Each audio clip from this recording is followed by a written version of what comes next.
Assalamualaikum warahmatullahi wabarakatuh. Selamat pagi rekan-rekan semua. Kali ini saya akan membahas tentang perbedaan mix up dan cross contamination atau kecampur bauran dengan kontaminasi silang.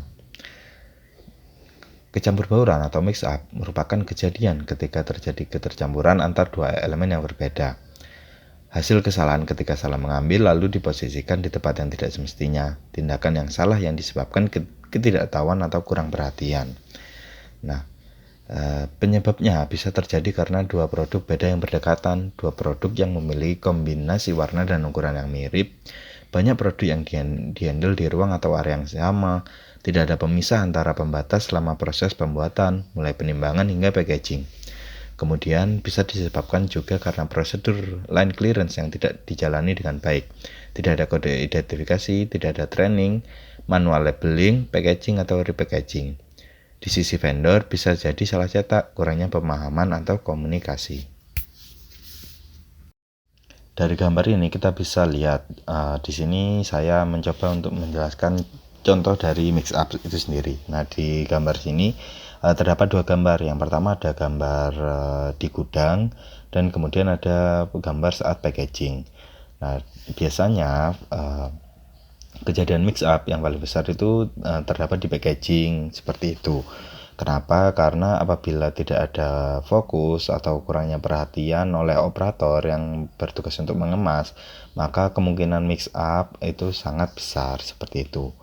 Nah, apalagi apabila ada dua barang yang akan di packaging di satu tempat atau di satu area packaging. Apalagi ketika barang tersebut mirip antara warna, kemudian dari segi penamaannya atau look like, sound like, seperti itu. Maka perlu dicegah. Dicegahnya seperti apa? Biasanya dibuat pembatas antara produk A dengan produk B, seperti itu. Kemudian apabila produknya itu sama-sama cair atau liquid, kemudian apabila botolnya itu 120 ml dan ada yang 60 ml, maka dibedakan lebih jauh lagi. Semisal produk yang mirip itu produk A dan B. Nah, itu diberi jarak untuk proses pengemasannya. Jadi biasanya antara produk A dengan produk B itu diberi jarak 10 meter, kurang lebih seperti itu. Nah, hal tersebut merupakan suatu modifikasi dari tiap industri. Bagaimana untuk cara mencegah kejadian mix up itu sendiri.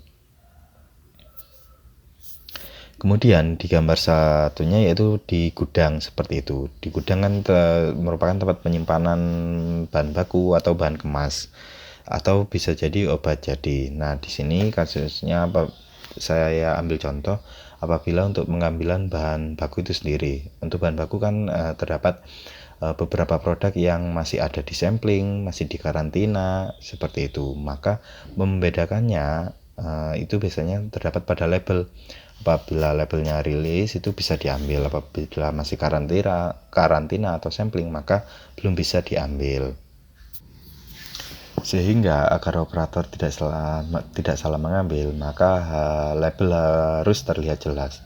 Kemudian biasanya pada satu palet itu apabila ada dua produk atau bahan baku yang berbeda itu diberi sekat, sehingga hal tersebut untuk mencegah terjadinya mix up. Oke, selanjutnya kita masuk ke pembahasan tentang kontaminasi silang. Nah, kontaminasi silang ialah kontaminasi bahan atau produk terhadap bahan atau produk lain. Nah, sebelum itu mungkin terkait kontaminasi ya. Kontaminasi sendiri ialah maksudnya impuritas atau kimiawi atau mikrobiologi yang tidak diinginkan atau benda asing ke dalam atau kepada bahan awal produk antara atau bahan aktif obat selama produksi, pengambilan sampel, pengemasan atau pengemasan ulang, penyimpanan atau pengangkutan. Jadi ibaratnya kontaminasi silang ialah ibaratnya ada produk A dan B. Jadi ketika akan memproduksi produk A, tetapi ternyata di dalam produksi tersebut ada produk B. Sederhananya seperti itu. Jadi produk B mengkontaminasi produk A. Sumber kontaminasi silang bisa bersumber dari sistem aviasi yang kurang baik, bangunan dan fasilitas, proses produksi yang tidak berjalan dengan baik, kemudian dari pakaian, kemudian bisa dari utility seperti sistem pengolahan air dan sistem udara bertekanan. Kontaminasi silang sendiri bisa menyebabkan bahaya atau gangguan pada kesehatan. Nah, kontaminan yang menimbulkan bahaya paling besar ialah seperti sitotoksik, hormon, kemudian siden biologis yang mengandung organisme, contohnya seperti vaksin. Nah, produk yang beresiko signifikan mengalami kontaminasi silang ialah produk yang dibuat dalam jumlah banyak, produk yang diproses dalam jangka waktu yang lama, kemudian sediaan injeksi. Sehingga tindakan pencegahan perlu dilakukan agar tidak terjadi kejadian kontaminasi silang itu sendiri. Nah, dari gambar kita bisa lihat di sini merupakan gambar-gambar yang bisa menyebabkan kontaminasi silang itu sendiri, mulai dari bangunan dan fasilitas yang kurang baik, contohnya seperti ini. Ibaratnya lantainya itu bisa mengeluarkan serat, kemudian dari baju personil yang juga bisa mengeluarkan serat seperti itu. Kemudian ini ada gambar terkait pembersihan, di mana pembersihan yang dilakukan jika tidak baik bisa menyebabkan kontaminasi silang, karena produk yang sebelumnya diproduksi bisa mengkontaminasi produk yang akan diproduksi, sehingga perlu dilakukan upaya pencegahan untuk tidak terjadinya kontaminasi silang ataupun mix up. Untuk pencegahan mix up, yang pertama yaitu semua material, kontainer, massa, peralatan utama, dan ruangan harus diberi label atau diidentifikasi. Label yang digunakan harus jelas, tidak ambigu. Kemudian akses masuk barang ke ruangan produksi harus dijaga. Hanya orang yang berkeperluan yang boleh masuk atau authorized person. Kemudian untuk risiko kontaminasi silang ini dapat dicegah dengan memastikan semua aspek, mulai dari bangunan, peralatan, personil, utility, dan lain-lain mematuhi GMP, Good Manufacturing Practice, atau cara pembuatan obat yang baik.